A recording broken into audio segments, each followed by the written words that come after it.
Gabriel. Gabo. Lagay mo. Ano ba? Paano ba? Gusto ko mag-screen. Ayan, basta yun na yun. Paano ba yung bago? Ilagay 11 ka na. Okay, so let's try to say. Mag-open lang kayo ng notepad. Okay, save nyo nga yan as sample sa folder ninyo. Ano folder? Ha? I-save nyo yan, open notepad, then i-save ninyo sa desktop, ay sa folder ninyo. Ang file name is sample. Sige, na ko nga kung marunong kayo mag-save. Huwag na kayo kahit paglulagan, okay lang. Sample, ma'am? Sample. Yung text document talaga, okay. Sample na dyan. Hindi sample lang.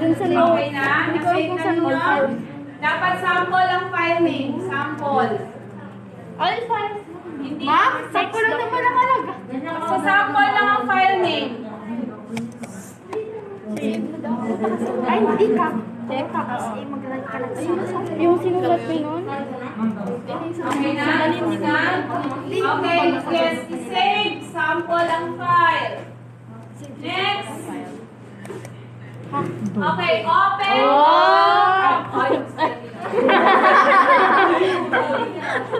Okay, open command prompt. Yun! Ay. Oh, sipa lang. Nabuksan na? Yes!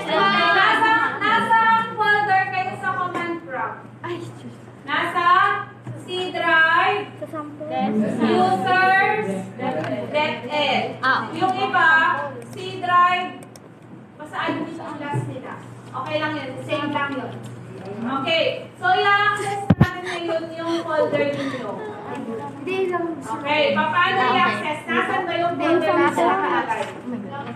Okay, so dahil nasa documents, punta tayo sa document. Paano pupunta sa document? CD. Okay, very good.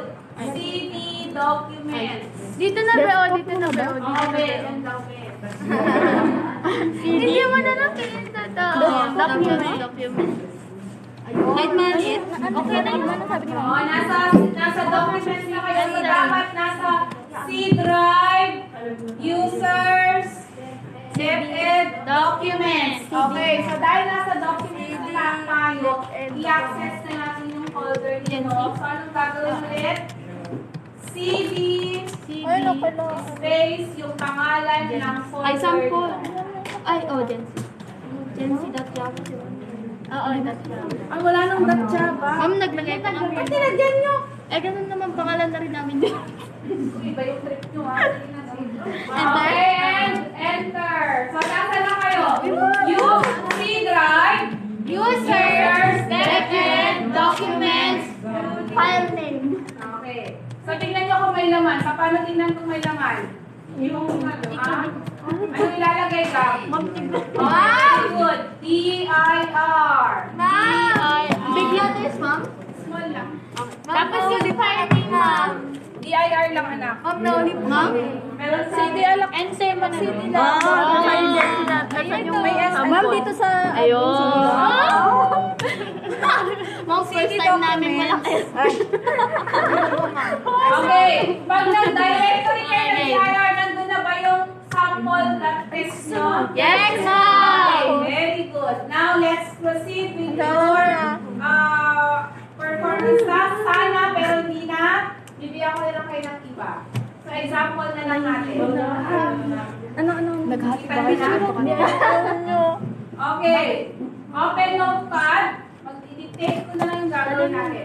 Okay, the problem is, ayun.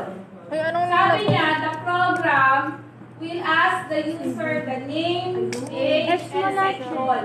Tapos, i-display na yung message na yun. So, meaning, ilang data ang pupunin mo sa user? Okay, tatlo. Yes, that's yes. Punta ka CD documents, lagay mo sa una. Uy, ano yung nilagay niyo dito sa Yan inyo? yung pinaka-taas, yung pangalan ng CD dyan, C. Tapos pagkatapos nun, Hindi, kahapon. enter, makuha mo Ganun na. yung mga Gagawa ako ng bagong file. Oo, Java ba yung folder Okay. nyo? So, hindi That nyo. Java So, folder nyo?